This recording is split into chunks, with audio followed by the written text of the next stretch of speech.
Hello, everyone. Welcome to my podcast, Life Musings with Dr. Padmaja Nandigama. Today, I have a very special guest, Dr. Erik Bean, with me here. Small introduction about Dr. Bean. Erik Bean is an Ed Ph.D., a full-time professor in Indiana Tech's Ph.D. in global leadership. He's adept in academic publishing, leadership education, and media literacy. As Media Literacy Now Michigan chapter leader and Journal of Leadership Studies LP section editor, he champions critical media evaluation. His 57-page nonprofit award-winning book, Bias is All Around You, reflects his commitment to uncovering information biases. Dr. Bean's work at Scale AI focused on programming artificial intelligence for objectivity, and his 2023 research on impartiality was published in the European Journal of Media Literacy and Academic Research. In 2024, he addressed AI's impact on white-collar jobs at the 26th Annual International Leadership Association Global Conference. Dr. Bean has contributed to articles involving UNESCO and the YouTube Media Dictionary. It's my pleasure to have Dr. Bean with us. Dr. Bean, welcome to Life Musics. It is a pleasure to be here, Padmaja. Thank you. Yeah, thank you again for being here. And today we would like to talk about your book, Bias is All Around You. It's a very interesting book. And my first question would be, what inspired you to write Bias is All Around You? And why is media literacy so important in today's information landscape? Well, that's a great question. We basically, in the early 2020s, we entered a situation where we were kind of rolling along in what was called the post-truth society, where because of the internet echo machine, we were at a point in time where we had more misinformation swirling around the internet than ever before. And then, we had some major developments politically as well as globally, and these developments included not only the COVID virus with misconceptions swirling around about it, its origins, as well as the 2021 insurrection and, just other rumors and innuendo swirling around. Now, what happened was in my own global, or I should say my own social media networks, I had adults who were sharing misinformation because these same adults who I once trusted, they were sending outdated information that was really 4 or 5 years old. And so that struck a chord with me when I thought, how could adults who are rational thinkers share information without even inspecting it first? And so with my background, I have a master's degree in journalism from Michigan State. And I've been, involved with media literacy. And I felt that I had to come up with a book. And so I tied it to a nonprofit foundation that I created here in Michigan. And I wanted to make sure that it was a handbook, that it was succinct, that anybody from all walks of life could go to this handbook and, use it to help separate fact from fiction. And it was also based on more than 20 years of teaching when I would work with students who were trying to look for good sources. They were confused about what a quality source was. And then the other event that precipitated the book was that many libraries at high schools all across the country were being closed down to save money, and principals were just telling their students, just Google everything. So you can imagine what a difficult time everybody, has been having in terms of, getting at good, authentic, objective information. And that's why I created the book. Wow. You know, yeah, yes, yes. And also, like, being in education, I can understand how difficult it is to write about such a polarizing topic. And when I looked at your book, I do see that it is like 100% impartial.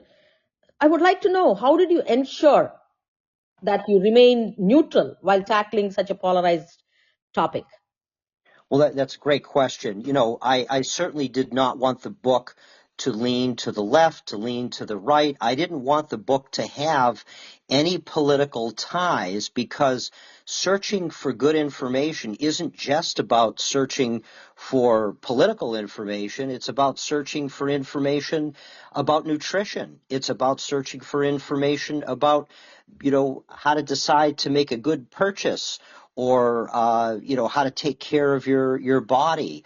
So there's a wide variety of areas that we need to search for good, authentic, objective information. So in order to keep the book impartial, I made sure that the book really didn't discuss any real controversial issues. Now, that's to say, I did have some examples of, on both the Republican side and Democratic side. I used some examples about how information was skewed with some fallacies, and I wanted to demonstrate that it doesn't matter anybody's political affiliation, but both sides could actually be spinning information that could be laden with fallacies. So, but it's a very, very small portion of the book.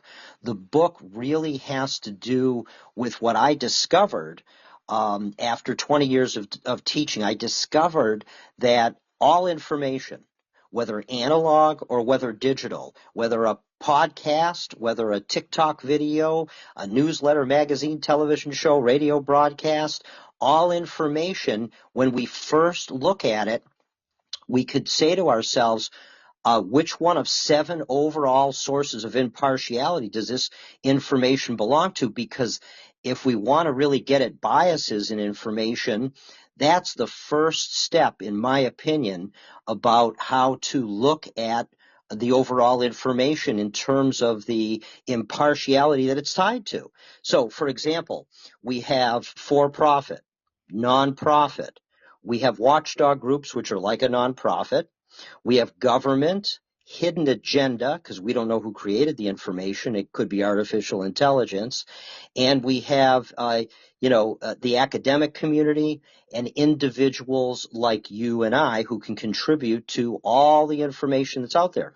So I really, after 20 years, I figured that why don't we kind of compartmentalize this to help students understand that before we drill deeper into the information, before we look at fallacies, before we look at conflicts of information from the author, we need to first decide which one or more of the 7 sources does the information hold its overall bias to.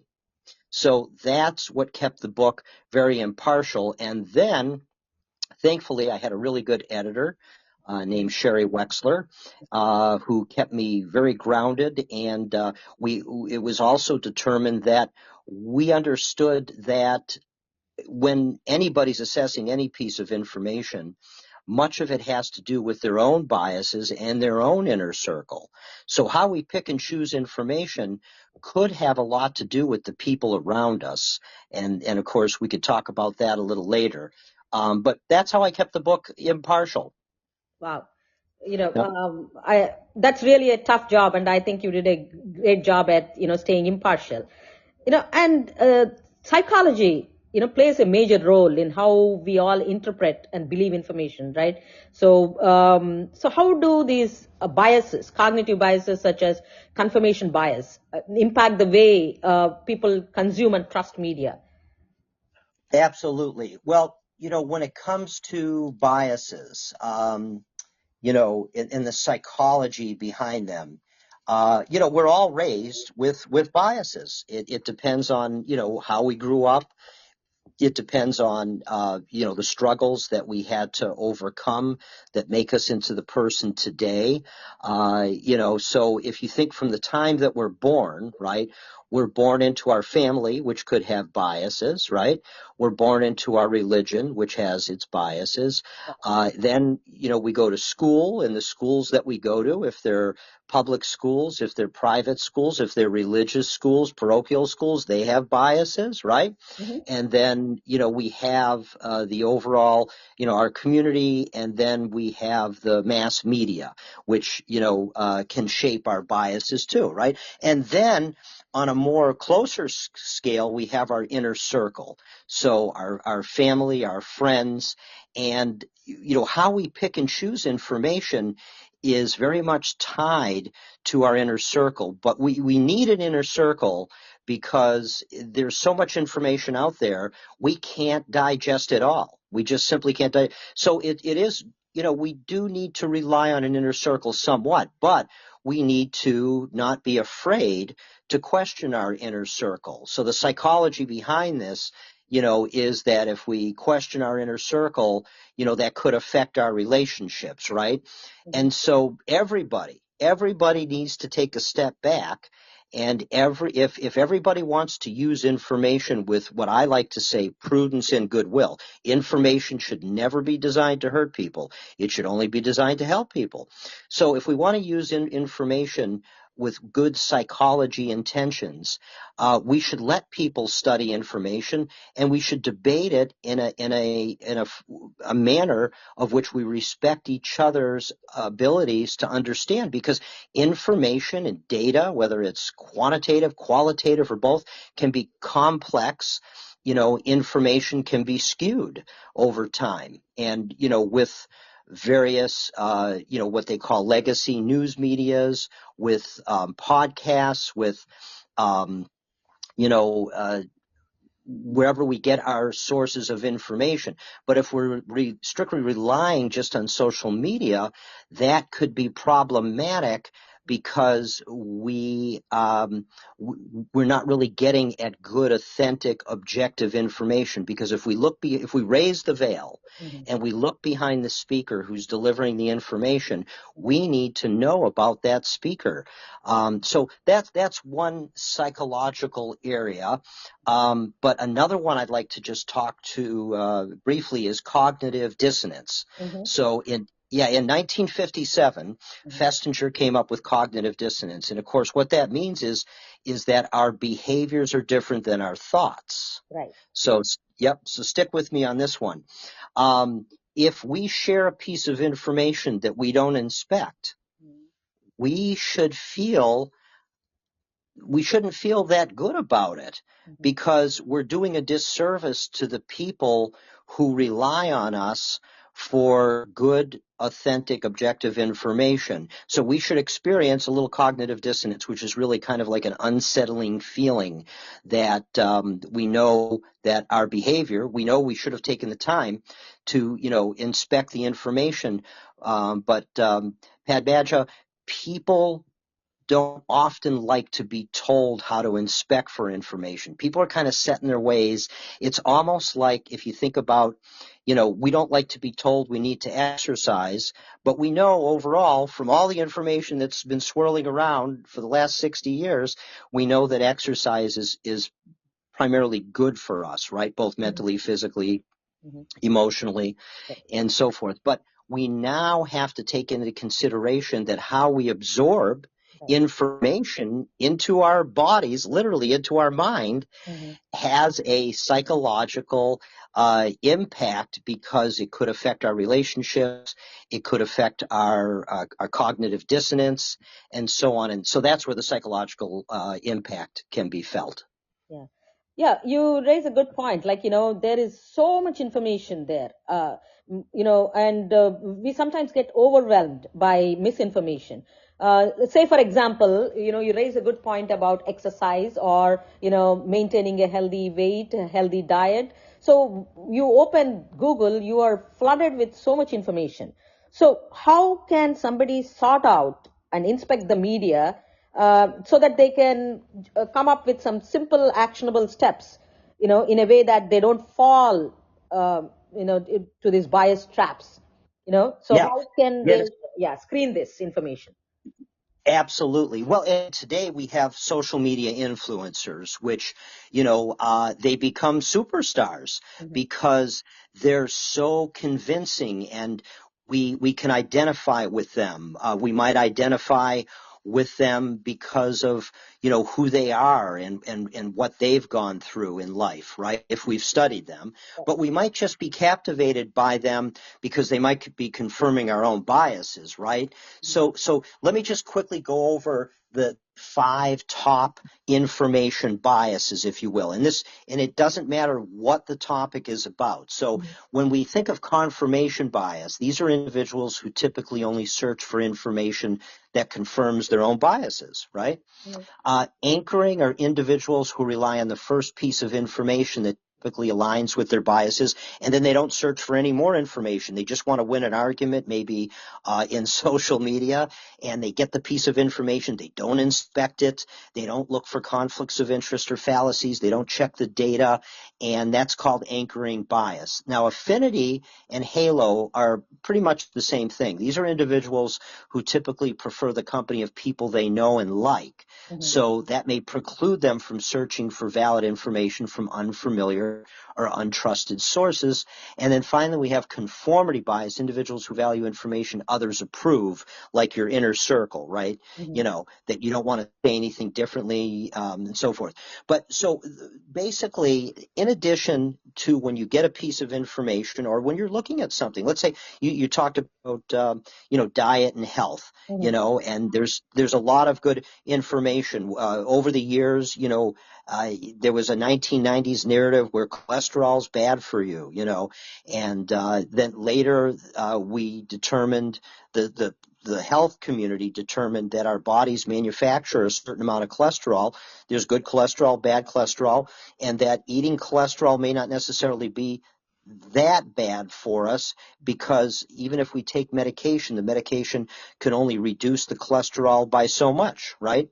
Right. So, but what happens is that we need to inspect the ethos and as well as the mythos. So let me explain to you what that means, okay, of the authors. So there's a process I have in the book called CLEMP, and CLEMP includes some of Aristotle's major rhetorical arguments. And unlike some other traditional methods of looking at the rhetorical styles, which only include what's known as pathos, I include in my book all 5. But 2 of these, ethos is the background of the author. So if we're reading any information, or if we're looking at a social media influencer, before we really subscribe to that information, if they're not a healthcare professional, if they don't have a degree in nutrition, if they, their background doesn't show that they have any expertise, we need to scrutinize that information closely. So the only way to do that is to search for the background of the author of the piece of information or the social media influencer, assuming we have their real name, and looking up the history, their background. Now that's called ethos. Now, mythos, I operationalized in my book, is the subject matter expertise of the speaker, of the social media influencer, or whoever, the person who wrote the article, the person who wrote the blog. Mythos is what they did most recently. So ethos is their subject matter, is who they are from the time that they were born. Do they have that? Was that expertise shaped, right, based on what the conflicts, the hurdles, their degrees? And then what have they been publishing lately? If they have been publishing, information on diet, and they're using good sources themselves, right? So in addition to looking at that, that's one procedure, and you can look at the book for all of the CLEMP tips in there. But the other aspect of this is just understanding what idiosyncratic information is. So idiosyncratic information is like an editorial. If we're listening or reading from somebody about advice, if they don't include any other sources in that information is highly biased because they're not attributing it. There's no citations at all, right? So now, if they do have a source or more than one source, the information is less biased, even though the sources they might be including may not be valid sources, right? They could be misleading, right? But if you just look at the dynamics of idiosyncratic information, and that's called homogeneous information when somebody includes sources. If you just look at, the pendulum of those two variables, information with more sources is less biased, but now we need to drill down deeper and find out more about the sources, right? And, Padmaja, people ask me, they say, Erik, what's the definition of bias, right? What is just the definition, right? And so the definition of bias is your opinion, anyone's opinion, but is your opinion based on good information or is it based on, erroneous information, right? And, so that's what bias is. And so that's, a couple of techniques, by understanding, doing a little bit more investigating of the person who's delivering the content. We absolutely need to know because they could have a conflict of interest. When it comes to these nutritional and diet ones, you find out near the end, they're doing very well. They sound very authentic. They sound very objective. And then all of a sudden, at the end, they're saying, well, I've got some vitamins that may help you with this. Click on the link and go to the TikTok shop. And, and so, look, it's okay to sell stuff. Absolutely. We live in a free market world, right? It's a society. We're a global society now. But it's one thing. Do we want to get the advice from people who have more of a medical or, a background in the chemistry of nutrition versus just somebody who, believes in a product and wants to sell that product. So, and then there's a difference between are they really a for-profit or are they a non-profit? So all of these variables need to be taken into consideration.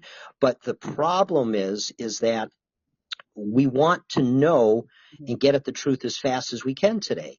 And so we've become so used to the algorithms that are served up by our phones, which those algorithms are usually set up for profit, more corporate interests to make money, because we know it's been verified that Facebook, along with people who used to work at Facebook who were whistleblowers, have determined that Facebook makes more money off of negative algorithms than they do off of positive algorithms, because people will stay in an argument longer and be looking at the site longer. The longer you're in a site, the more people, the more that company has you and, can serve you information that, leads to a profit structure. So, this is all it's at stake now. Whereas, when I was growing up in the 70s, 80s, 90s, I just went and I got a Detroit News or a Detroit Free Press. We had two daily papers in the Detroit area.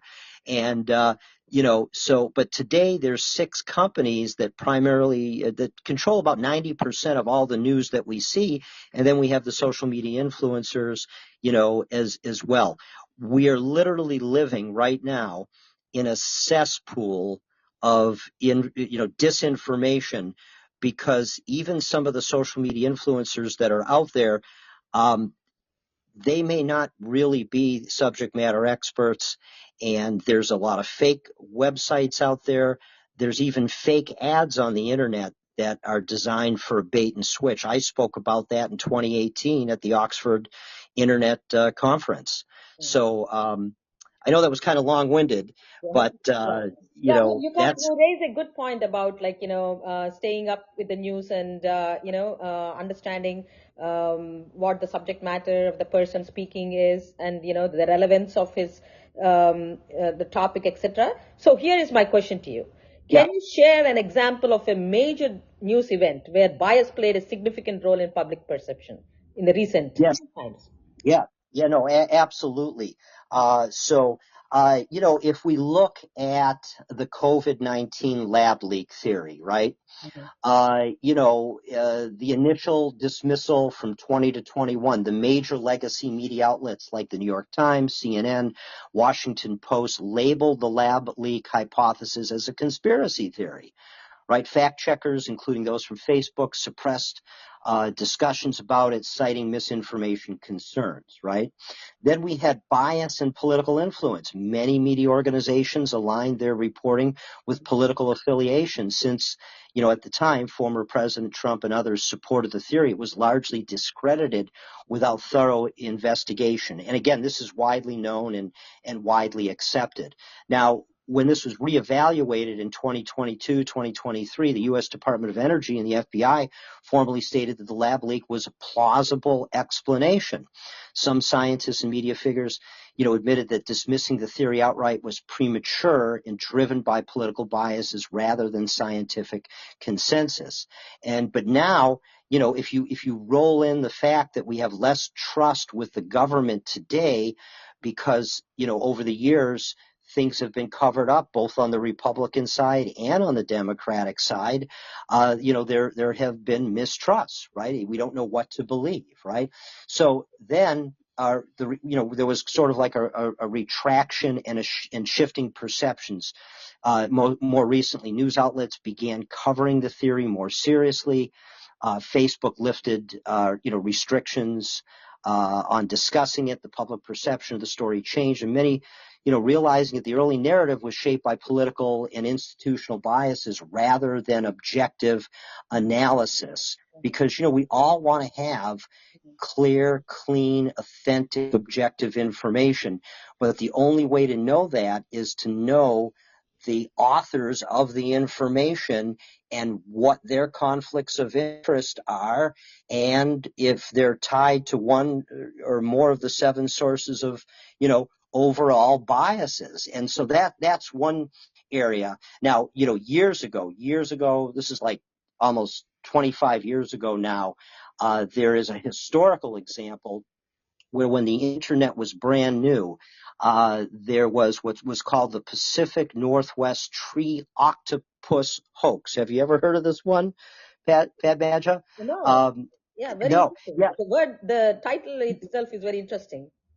Yeah. Yeah. So in the late 90s, before all the heavy disinformation, because we didn't have the smartphones or the algorithms, there was an individual who just wanted to test the gullibility of the public and to see if they understood how to assess information. And so he created a website. This is back in 1998. Lyle Zapato, if I'm pronouncing it correctly. He created a website called the Pacific Northwest Tree Octopus, and it was so detailed. It included what looked like real pictures, and it looked like there's this amphibious endangered octopus species that somehow lived out of the water in a tree.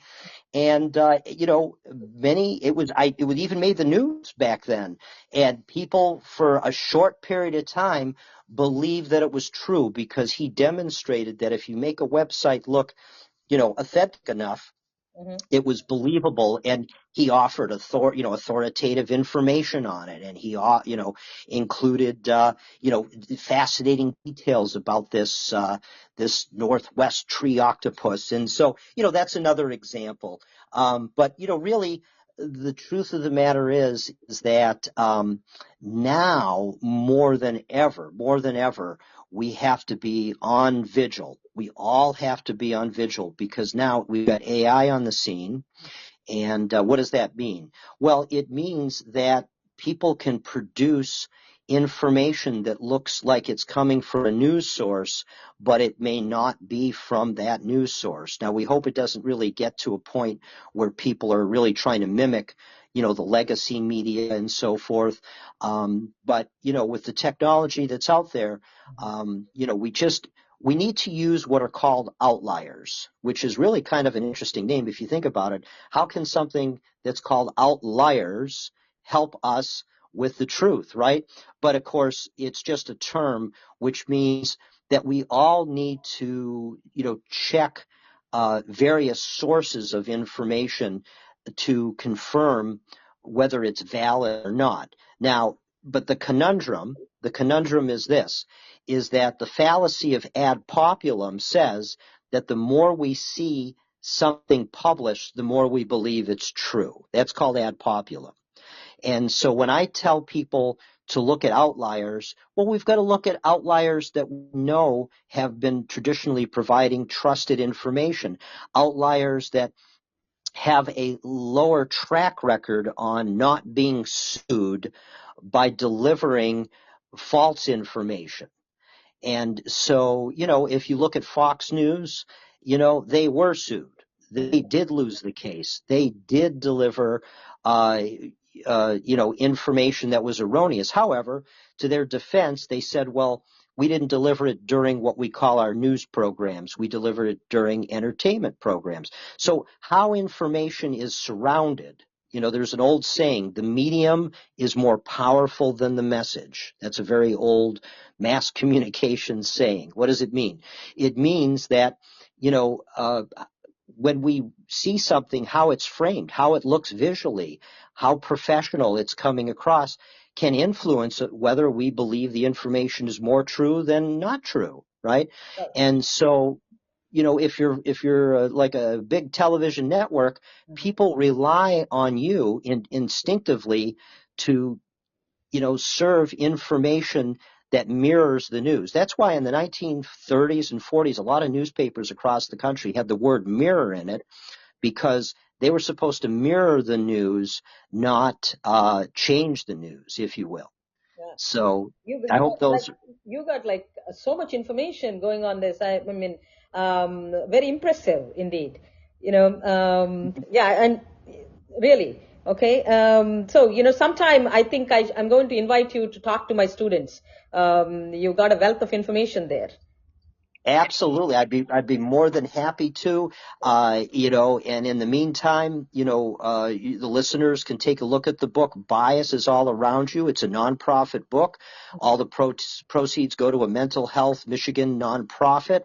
The book has won multiple awards, and it also includes these amazing paper illustrations, from our illustrator, who, she literally sourced paper from all over the world, and, created these amazing images, for the book. And, so I have to give Gail Gorski credit for doing that, as well. Yeah. Wow. So thank you, Dr. Bean, for being on my podcast. And one last question. If listeners should take away one key message from our talk today, what would that be? So the one key message would be to, use information with prudence and goodwill.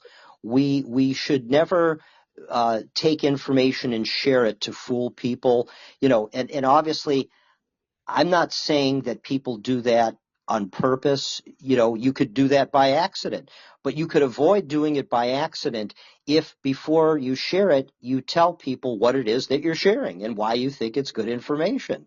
And I think that would be the one most important lesson, and to just take a deep breath, take a step back. You don't have to respond quickly. Do your research and, try to find information that has, data and is more contemporary, and don't always, let your inner circle dictate how you pick and choose information.